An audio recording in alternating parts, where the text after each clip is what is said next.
So you had somebody in your life that tried to force you to have a relationship with a toxic abuser. Like basically you decided to create distance from this narcissistic abuser, this person that's just a full-fledged narcissist. This person that you tried to create distance from could have been a parent, it could have been a sibling, it could have been a grandparent or an aunt or uncle, or just somebody in your family that is an authority figure. And basically, someone that is someone else in your family that's another loved one. This could be someone that is your peer, like this could be another sibling or a sibling in law or a cousin, or this could have been like the other parent, or maybe like an aunt or uncle or a grandparent or whomever it is. You basically had this person was trying to basically control you by giving you this sort of ultimatum of, if you are not making amends with this narcissistic abuser that you've cut off, that you've gone no contact with, that you've probably blocked, that you're probably, not wanting to deal with for legitimate reasons, this other person, this other relative here, basically tried to shame you and guilt trip you into removing your boundaries that you set with this abuser, to cross them, to overstep them, and to basically force you into speaking to this person, to being in a relationship with this person, to make amends with this person. And it was all because this other family member wanted to have control over you.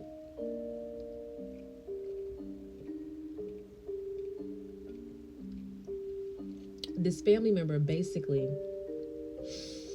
did not like the fact that you had, oh, come on, Spirit, thank you. This family member did not like the fact that you had the courage to actually create distance and actually take a step back from this relationship, take a step back from this person.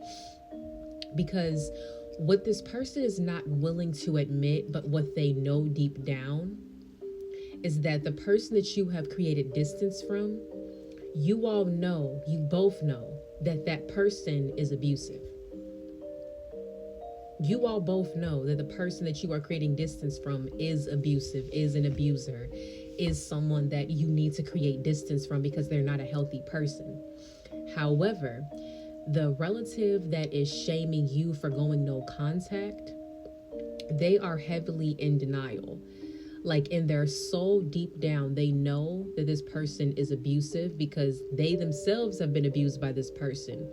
However, because they are not willing to face their wounds inflicted upon them by this abuser, they want to just pretend that they don't have these wounds, that they weren't abused, that they weren't traumatized, that they're not carrying all of this pain and shame and trauma from the actions of this abuser here. They'd rather lie to themselves and pretend that that didn't happen, because it's easier to pretend they weren't abused than to face the reality that they were abused. And because they've been in denial and they've been living this lie, they want to try to project their lie and their narrative onto you and your life and to your story. And what they also want to do is, when their projections don't work, like when they can't sway you or get you to see this person in the same false light that they're trying to see this person in, then the next thing that they want to do is they want to try to control you. And it's basically like, well, listen, if I can't go no contact with this person, then neither can you. If I cannot block this person, then neither can you. It's basically this person wants you to suffer right along with them. Misery loves company. Because they're miserable and they're suffering, they'd rather have you be miserable right along with them and suffer with them, so that They don't feel bad when they're suffering and they have to watch you be free and live in peace.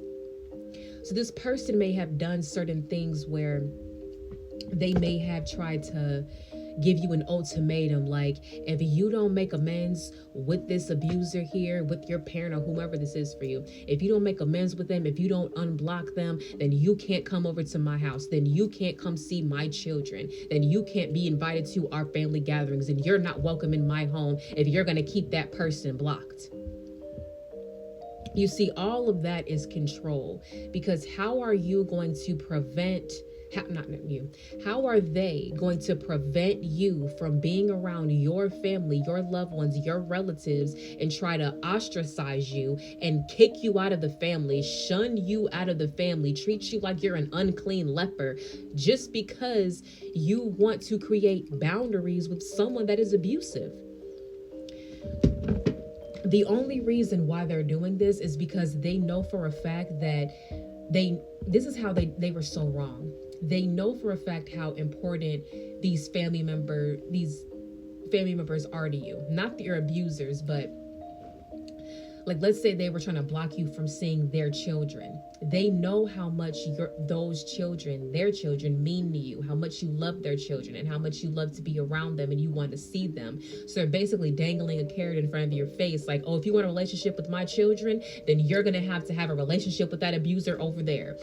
Basically trying to control you by using their children as pawns. And that right there is wrong. You don't put children in the middle of adult issues. You don't put children in the middle of a problem between person A and person B. Why are the children being put in the middle? Why are the children being involved? If you're trying to block a person from being around children for your own projections and false narratives because you don't want to speak to an abuser, you don't want this abuser in your life, you don't want this abuser having access to contact you, they're now bringing the children in the middle of it. It has nothing to do with the children. It has everything to do with the fact that that person wants to control you. They want to control you because you are unable to be controlled by their narrative. When they can get you to believe their narrative and allow their narrative to become yours, now they have to use even harsher tactics to control you. And this person was wrong for what they have done. And this person will reap their karma for what they've done. But the reason why they've done it is because they are weak. They were not strong enough to let go of that connection with that abuser. They were not strong enough to go no contact, even though deep down they wanted you. Even though deep down they wanted shit to do with this person anymore. They didn't want jack shit to do with them. They wanted to leave them alone. They wanted to leave them where they were at and go on and start their new life. But they weren't strong enough to do what you were strong enough to do. So because they're not strong enough to go no contact, they want you to not be no contact along with them, because then by you being the only one going no contact and them still being in contact, it's making them feel inferior and inadequate and weak and not strong. So they want to bring you down to make you feel as weak and powerless and helpless as they feel. But this is what you do. You stand your ground. You continue to remain no contact. And you may have at some point had to realize that you had to choose yourself. You had to continue with your boundaries. You had to basically not allow this person to control you with their children. And I'm feeling that this person was very hypocritical because they're judging you for how you choose to heal and handle your shit and your problems when they don't even handle their own shit and their own problems. It's best for you to keep these people at a distance, because if you have to sacrifice your boundaries just to have certain people in your life, that's manipulation and that is control and that is not love. You need to keep these people out of your life because they have to learn the hard way that you are right for going no contact.